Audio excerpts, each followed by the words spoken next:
lot of different places. We saw some decisions made yesterday, and now, Shefty, we're waiting for one in Dallas. What is the latest with the Cowboys coaching? Brian Schottenheimer started meeting with the Jones family on Tuesday afternoon into Tuesday night. Those meetings went throughout the day. Wednesday broke up early last night, and obviously by the length of those meetings, that would tell you that Brian Schottenheimer is in square contention to become the next head coach of the Dallas Cowboys. We'll see if the two sides figure out a way to get it done. But we've talked an awful lot about some of the other candidates that they've spoken to. The former Jets head coach Robert Saleh, the former Vikings head coach Leslie Frazier. They met last week with Kellen Moore, the Eagles offensive coordinator.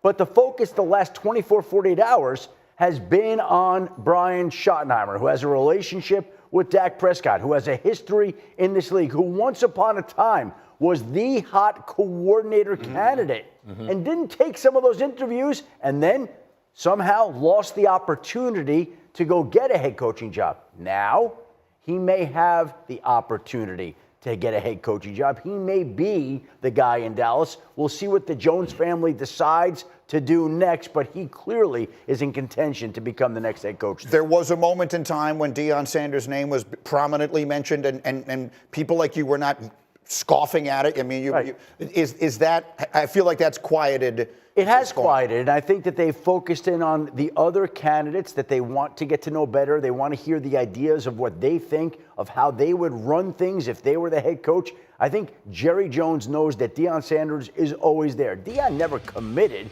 to taking the job or not taking the job. Jerry Jones never committed to interview. It was just a conversation. Obviously, everybody got carried away with it, and we'll see if that continues on. But right now, it seems like they're looking at these other candidates to decide whether or not to move forward with them. It won't matter.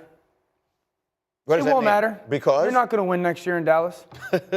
Dak Prescott's cap hit is $90 million. They'll do something with that, though. Jalen Hurts is just 20. Right. Aiden Daniels is 8. Math is math. It won't matter. I look at this and it seems similar. I'm following up Dan's point. He's on one right now. It doesn't matter. Now I'm trying to make it matter. Exactly. I look at this and you look at Brian Schottenheimer. He was the offensive coordinator with Mike McCarthy. You just rewind back a few years ago. Kellen Moore was the hot name behind Mike McCarthy, and it was the same conversations we were having. Are they going to move on from McCarthy to hire Kellen Moore? Then it was Dan Quinn, and now it's Brian Schottenheimer. So it seems like the Cowboys, for all that they do, as much as we do, they seem like they're always just standing in the same spot while everybody is zooming by, and we keep having the same combo. At the end of the day, I think it's going to be Kellen Moore that's the next head coach for the Dallas Cowboys. That's who I believe it's going to be. Well, and again, I mean, Dan Quinn was there. He was in the building. Now, all of a sudden, What's he doing this weekend? Yeah, he's coaching the Commanders in the NFC Championship game. So we will see where all this goes. Obviously, as there is news, we have the man for it right next. How's it going, everybody? Villa Sports Network here. Just want to thank you guys for your support on the channel. Thank you guys for watching the video. Hope you all enjoyed it. Also want to kind of remind you to don't forget to leave a like on the video, subscribe to the channel, and leave a comment on the video if you like as well. But regardless of the fact, thank you again for your support, and hope to see you on the next video.